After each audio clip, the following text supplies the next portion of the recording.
देखिए, इस देश में मदरसों का भी एक इतिहास रहा है। और मदरसों में बड़े पुराने लोग राष्ट्रपति तक बने हैं, बड़े बड़े साहित्यकार बने हैं। और ये जो मदरसों की जो परंपरा थी, ये सिर्फ किसी जमाने में सिर्फ धार्मिक शिक्षा के लिए नहीं थी। इसमें सामाजिक और जो शिक्षाएं दूसरी थी उनको भी जो है इस उसके जरिए मदरसों में दिया जाता था। लेकिन कंटिन्यू ये हम देख रहे हैं कि धीरे धीरे जो है सरकारों ने मदरसों पर अंकुश लगाकर जो उनका सबसे सस्ता संसाधन शिक्षा देने का था, उसको जो है रोकने का प्रयास किया है। और खास तौर से अभी इन पिछले 10-11 सालों के अंदर तो मदरसों पर बाकायदा गाज गिरने के नतीजे हमने देखे हैं। बहुत सारे मदरसों को जो सरकार ने तोड़ भी दिया है, और बहुत सारे मदरसों के जो रजिस्ट्रेशन है उनको भी कैंसिल कर दिया है। तो कुल मिलाकर ये है कि मदरसा बोर्ड से जो संचालित जो मदरसे थे, जहां पर बहुत कम कीमत में बच्चों को शिक्षा मिल जाती थी, और पढ़ लिख करके वो बच्चा वहां पर कंप्यूटर की भी शिक्षा ले रहा था, वहां पर लड़कियां भी शिक्षा ले रही थी। जो प्राइवेट स्कूल हैं उनके मुकाबले देखेंगे तो बड़ा एक डिफरेंट था उनके एक्सपेंसेस के रेशोज का। लेकिन सरकार ने जो है उनको धीरे धीरे मदरसा बोर्ड को दरकिनार किया। और सिर्फ यही नहीं, इससे पिछली की जो सरकारें थी उन्होंने भी जो है माकूल बजट मदरसा बोर्ड के लिए होना चाहिए था, वो नहीं दिया। और ये वर्तमान की जो सरकार है जो अपने 2 साल का कार्यकाल पूरा करने जा रही है, इन्होंने तो बिल्कुल ही बजट बंद कर दिया, किताबें बंद कर दी, दूसरी जो सुविधाएं थी वो बंद कर दी। यहाँ तक कि कई तो मदरसा पैरा टीचर्स हैं उनकी सैलरी तक नहीं मिली है।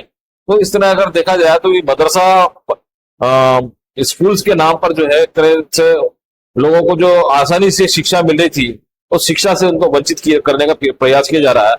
और सरकार खुद भी अपने जो राजकीय स्कूल हैं जो शासन सरकार द्वारा संचालित है उनको भी जो है लगातार बंद करते रहे। अगर राजस्थान का इतिहास देखें तो कम से कम राजस्थान में इस 2 साल में 200 से ऊपर जो है स्कूल बंद हुए हैं।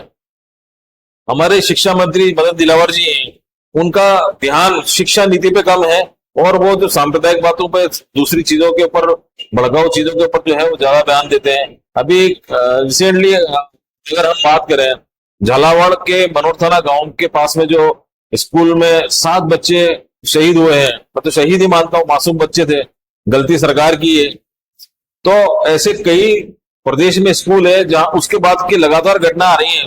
पहले भी होते होंगे, लेकिन सरकार को चाहिए था कि जब वो अपने सत्ता में आए थे तो इन सरकारी स्कूलों को भी जो है उनको उनके विकास के ऊपर, उनके डेवलप करने के ऊपर, उनके जीर्णोद्वार करने के ऊपर जो है कुछ काम करना चाहिए था।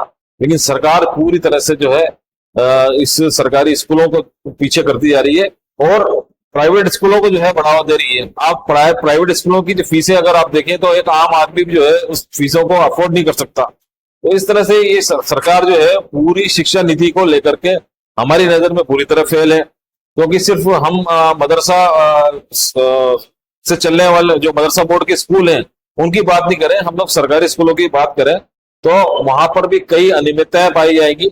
इसके अलावा अभी ये ऐसा मालूम हुआ कि 18 अगस्त को जो है टेस्ट शुरू है स्कूलों के अंदर, लेकिन अभी तक ना तो बुक्स पहुंचे ना कोई सिलेबस पहुंचा है, तो किस तरह से बच्चा एग्जाम देगा। तो ये बड़ी अनियमितताएं हमको यहाँ देखने को मिल रही है।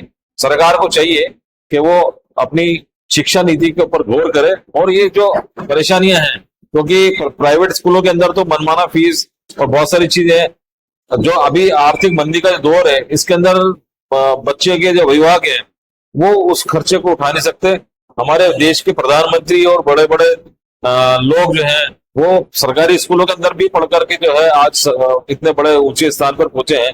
लेकिन आज जो है सरकारों का ध्यान इस तरह से सरकारी स्कूलों की तरफ से हट करके जो प्राइवेट स्कूल्स हैं उनको प्रमोट करने के ऊपर ज्यादा है। तो हम तो यही चाहते हैं कि ये सरकार इसके अपने नीतियों के ऊपर ध्यान दे और बच्चों को आसानी से शिक्षा मिले, उसको जरा फोकस करें।